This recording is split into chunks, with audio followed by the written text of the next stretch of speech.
So I've purchased black on white, brushed chrome on black and chrome on black. And before you put them in your laser engraver, you need to take off the front plastic protective sheet.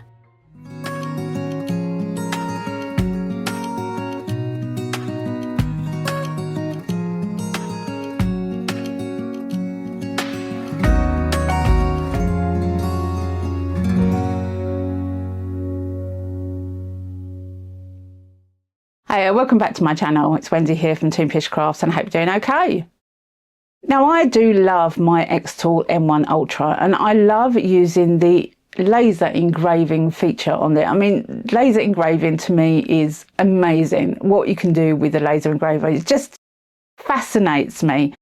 And I wanted to put some pictures onto two-tone plastic.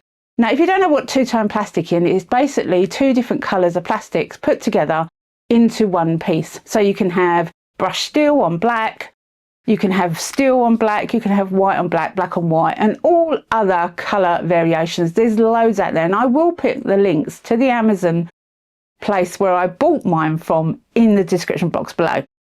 But for now, I'm going to try and put some pictures and images onto this two-tone plastic and see what settings we need for this kind of thing. And yeah, let's have a look. So when I first wanted to make this kind of thing, I went onto Amazon and did quite a bit of searching. I came up with these types of pieces. There isn't a great many companies in the UK that make them, but they are on Amazon. They are dual or double plastic sheets with a different colour underneath than on top. And apparently they do triples as well, although I have not found them.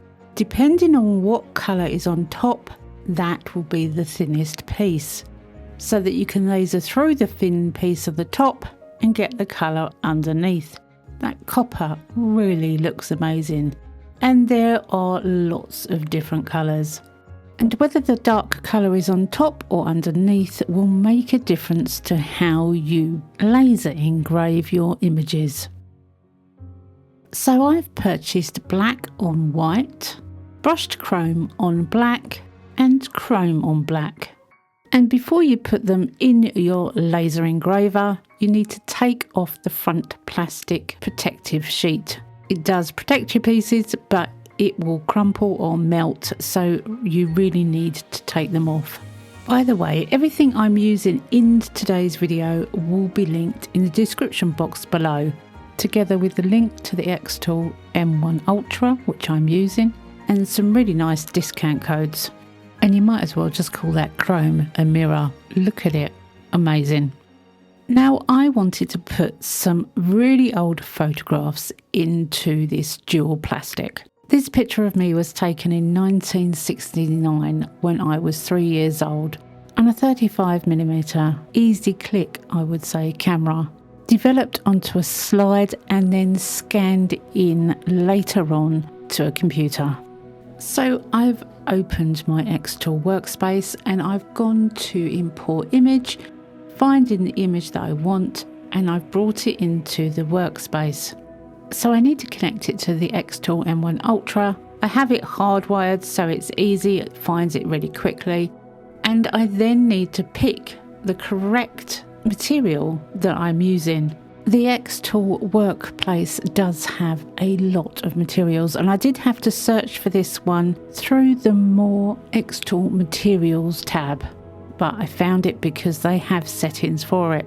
And it does come with the warning that this material is flammable, so pay extra attention. Now the plastic that I'm using on this one is black on white. So the white is underneath and the black is on top, which means that I'm going to have to invert the image, and there is an invert image button under the adjustment tab for the images. I've also increased the brightness. I do think this image is a little dark. Now I have done a little bit of testing before I filmed this, and I did decrease the power from 15 to 13 and I feel it worked a little better. I've changed the bitmap mode to grayscale and I've increased the lines per centimetre to 200. I then press the process button and allow it to calculate into the next page, and I can have a look at my image and see if I'm happy with it before actually processing any further. On this occasion, I think I've made it too light, so I use the top back button, go back and adjust the brightness and make it a little darker. So using the app on the phone, I can then bring in a picture of the background by following the instructions and sending a screenshot to the computer. This gives me a precise measurement of where my actual board is. I now have my background. I can put the image exactly where I want, and I take it through to the final process and press start.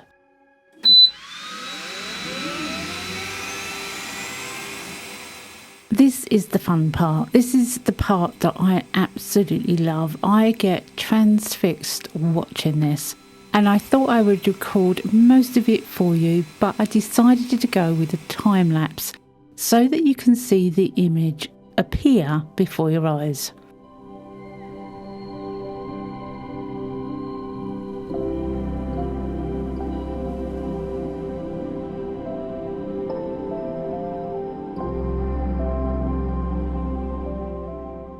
It was quite a big image with 200 lines per centimetre, and it did take about 45 minutes to print. This old 35mm slide is now embedded in plastic, and I love it. Moving on to my next choice of photo. This photo was taken in 2008 with a 35mm digital camera that was around 6 megapixels, but the image is grainy because it was low light. And now I know xTool has explanations for the bitmap mode names, but I didn't really understand them. So I thought I would lay this photo out in 7 different ways, each using a different bitmap mode name. I know what grayscale is, but I'm really not sure what the others are. And Jarvis, the first one, automatically comes up on the system, and I really don't know why. So I've brought this image in, I've copied it 7 times, and these are what they look like with each of these bitmap mode names. This is an inverted image, and this is calculated on what it will come out like, but we really won't know until it's actually lasered as an image. So I press start again.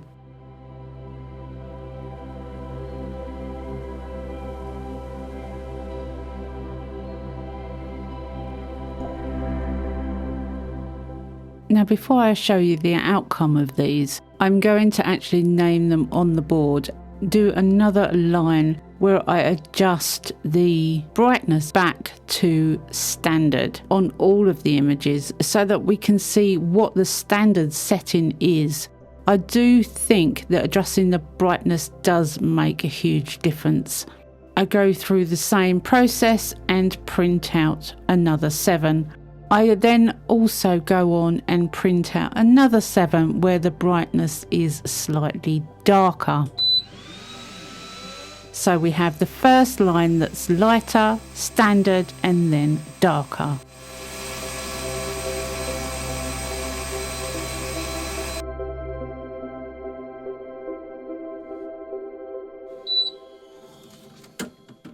So this is the 3 sets of 7 types of picture.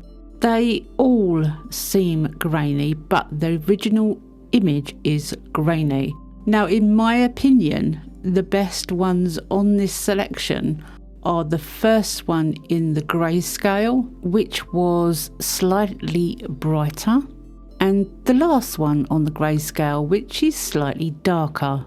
But remember, when it's darker, it prints lighter because it's inverted. When I was happy, I printed a larger version, and I absolutely love how this came out. It's my husband's favourite picture because that's the one he saw before he met me. But I also liked it darker, so I made a smaller version with a really dark finish. And I really like this one too. It definitely gives a different impression of the same photo. This little picture that I've used as a keyring was made from a digital picture I took on my iPhone, and I used Jarvis. Now it does come out speckly, but I think in a small picture it looks really good with the black top on a white base. Now this small picture was the brushed chrome on the black base, and you don't invert the picture with that because it's the other way round. It has black underneath. So you laser the picture as it is, and I use standard settings with this. The Toonpish sign was again the brushed chrome on black. It's a PNG file and it worked really well. The door sign for Charlie's room is the chrome on black. It's an SVG file downloaded from Creative Fabrica, which I will put the link for in the description box below, and it will make an ideal gift for any child to put on their door for their room.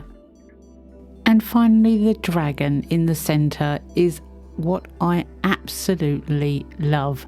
This was an SGV picture taken from Creative Fabrica. It's standard settings, grayscale and inverted, and I love it. Oh, and one last thing. When you laser engrave this kind of plastic, it needs a good wipe clean once you've done it, because the dust stays on the picture and it doesn't look as if you've done anything. Well, I hope this video has helped you out in some way, and I hope you've gained something from it. Come back and see me next week, because you never know what I'm going to be up to. I never know what I'm going to be up to. Have a great week, happy crafting, and bye for now.